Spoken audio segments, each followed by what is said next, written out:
Hey, how's it going? Sebastian Cruz here, health coach at the Elite Physique Academy.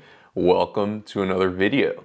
Today, we're gonna look at Chef Gordon Ramsay's steak and spicy beef salad.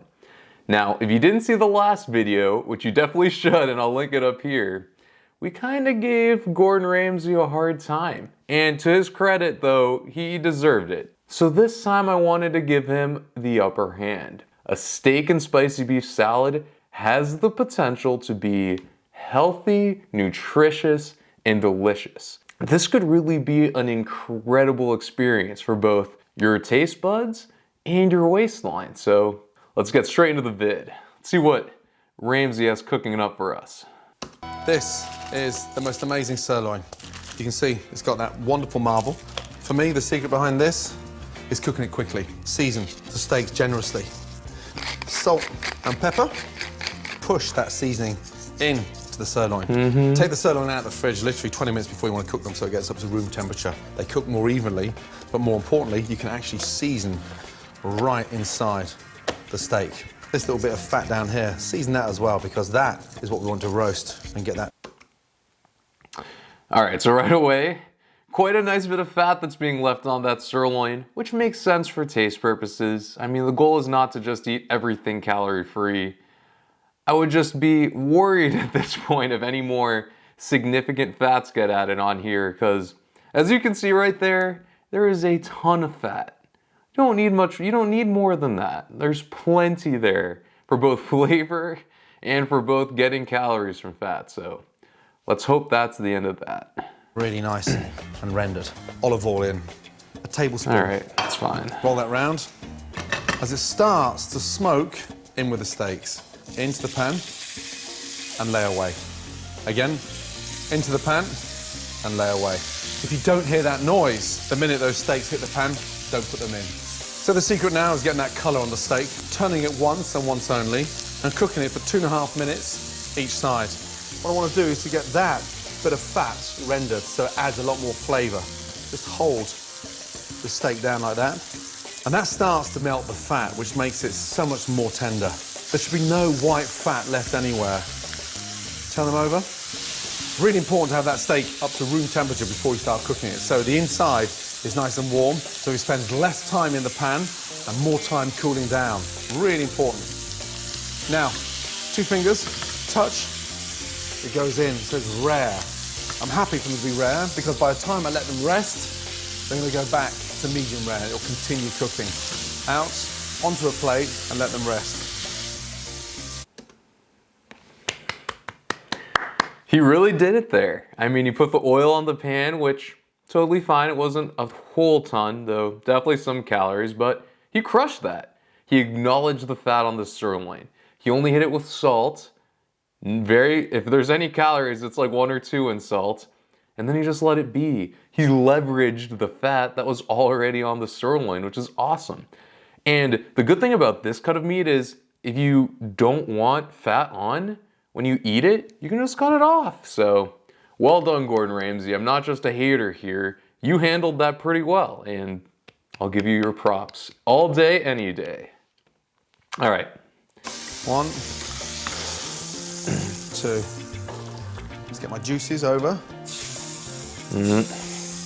Don't waste that. Really important. Next, the spicy dressing. Take the seeds out of the chili to reduce the heat by rubbing it in your hands and tapping until the seeds fall out. Cut it in half and just chop it in. Garlic and chili works brilliantly. A quick way of peeling it. Just get your knife and just slam it down. It pops out very, very quickly. In, a little touch of salt. Rub. Start going around in circles first, you'll see it pureeing. Nice. Clear that off. Now, we've got the heat in there from the chili and that richness from the garlic. 2 teaspoons of palm sugar. This is where it starts to have that nice, sweet, sour effect. Fish sauce, fresh lime. This is a simple, fresh chili dressing, and it was something I fell in love with in Vietnam and Cambodia because it was just so easy. Give that a little mix and dissolve the sugar. Quick taste. Wow. Right, vegetables. All right, so with that dressing, I mean, all things considered, not bad. I mean, whether it comes to salad dressings, you always have to expect that there's gonna be some sort of oil, some sort of sugar. If not, it's not gonna really make your salad taste better, is it? So, while not exactly thrilled to see that he put a couple tablespoons of sugar in there, all things considered, if that's gonna dress the entirety of the salad that has 2 steaks on it, not horrible from a calories perspective, and at the very least there's nutrients and good stuff in there between the garlic, the peppers, and the other spices he included there. So dressing, fine. I mean, assuming that this is a salad for multiple people and assuming he's not making any more dressing than what he just showed. So it is what it is. A great fuss-free way to get super thin ribbons of carrot is to use a veg peeler.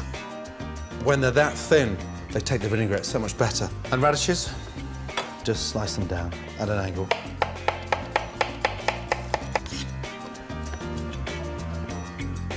Lovely. To give another dimension to the salad, I'm gonna use a banana shallot. They are incredibly mellow, very sweet. Across, just chop up the shallot and mix that through. Want some sweetness in there now. Little vine tomatoes. Slice them in half. Tomatoes in. Shallot, radish, carrots and tomatoes. Next, peel and slice cucumber, chop spring onions, and shred baby gem lettuce. And then finally, get some fresh mint. It's young mint, so you don't need to take all those stalks off. All you do is hold the bunch upside down and then take it for a little trim. And just chop that once through. Look at that, nice. I mean, can we just take a minute to appreciate how sweet that sword work is? Just that. I mean, he looked like that looked like ninja-like right there. Just the. Can't get enough of that. I mean, if my knife skills ever got like that, wow, I'd be so pumped. Minted salad. A couple of tablespoons of dressing. Don't flood the salad with the dressing. We can always add, but we can't take it away. Now really mix that dressing in there. Wow, I like that. That is a very, very smart approach when it comes to adding not just salad dressing in this case, but any condiment. Like, that's always gonna put calories in, so we'll always go less rather than more, because again, if you want a little more, you can always put it in, and if you get by with a little, then great. You're not adding too many calories into your meal. And of course, I don't wanna skip over it. Look at all those amazing vegetables he put in there, and he left them as they were. Between the carrots, the radishes, the cucumbers, you have a lot of volume, stuff that's gonna keep your belly really full and give you a lot of good vitamins and minerals with very, very few calories. Like, this is an extremely good compliment because you saw how much fat was on that sirloin. Like, it was a lot. So when you're combining that and offsetting it with filling, fiber, vitamins, minerals, and all those delicious vegetables, this is awesome. This is really, really good from Gordon Ramsay. I'm sure it's gonna taste incredible, and it's also gonna be a very well-balanced meal. So I love what I see so far. Make sure all that chili and garlic and palm sugar wraps around that salad. Beautiful. Onto the plate. The steak's rested. It's now nice and medium rare. That little bit of fat, we don't want to find that in the salad. Just slice that off. That served its purpose. It's kept that steak nice and moist. Just slice. Going with the grain. It's almost like slicing through butter. And look, inside. Beautiful, pink. You slice the beef too thinly, then it goes stone cold. And more importantly, all the goodness runs out of it. Nice, thick slices. Get the beef and start placing it around the salad.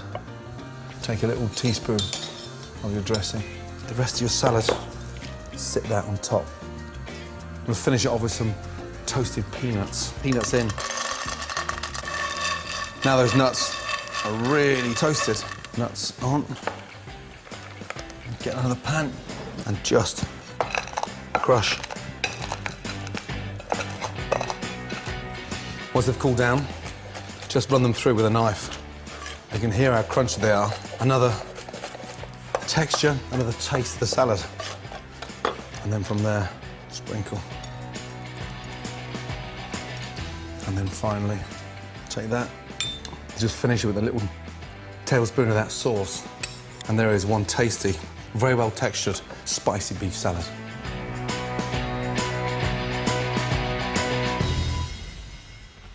A few simple... Yo, that was pretty good. I'm thrilled that with the sirloin, he actually ended up cutting that fat tip off. I mean, Lord knows how many calories would have been in that, and he did pour some of that rendered fat back on, so you do keep a little bit of the fat, but you got rid of the excess, so that was really cool to see. With the chopped nuts, peanuts, really bad bang for your buck in terms of calories. They're not bad nutrient-wise, they have nutrients, they have decent fats in there, a little bit of protein, very little protein, don't consider them high protein. So if you wanted to save calories, you could really do without the peanuts, because in terms of making you full and making it add more flavor, I really don't think the peanuts were doing that much. At least not enough to justify the calories. Like, I can't reiterate, like even just a tiny little palmful of peanuts has like 100 calories. So it's in the context of the salad, it's not even gonna do too much. It's really just gonna add a little bit of crunch. So I didn't think the peanuts were really good bang for buck, but overall, I'm really impressed with this salad. When you have a talented guy like Gordon Ramsay, world acclaimed chef, knows about all the cuisines, it's really awesome when they not only make something that tastes good, but they make it worth it for you in terms of it's not gonna make you get a lot of extra calories. It's not bad for your waistline. It's not gonna make you fat. Like, obviously it's all about the portion, but this meal sets you up for success, because if you eat stuff like this until you're full, not only will you be full, but you can be pretty sure that you didn't overeat. You got a very reasonable amount of calories, because you're gonna get full from the protein in the steak, the volume of all the fruits and vegetables, and you're gonna get a lot of fiber and vitamins and minerals from the fruits, veggies. Very complete meal. And as a health coach, love to see food like that. I wish more of these awesome chefs would cook, balanced, calorie efficient meals like this. They don't, but it's encouraging to see that there are at least a few out there. So I'm gonna wrap it up there. Thanks for watching this video. If you have any chefs you want me to check out, any specific recipes, let me know. But I'm really digging this fine dining, so for now I'm thinking maybe check out some of the other chefs, like Gordon Ramsay's peers. And I don't want to get too specific yet, but we'll leave it at that. Take care, thanks for tuning in, see you in the next one.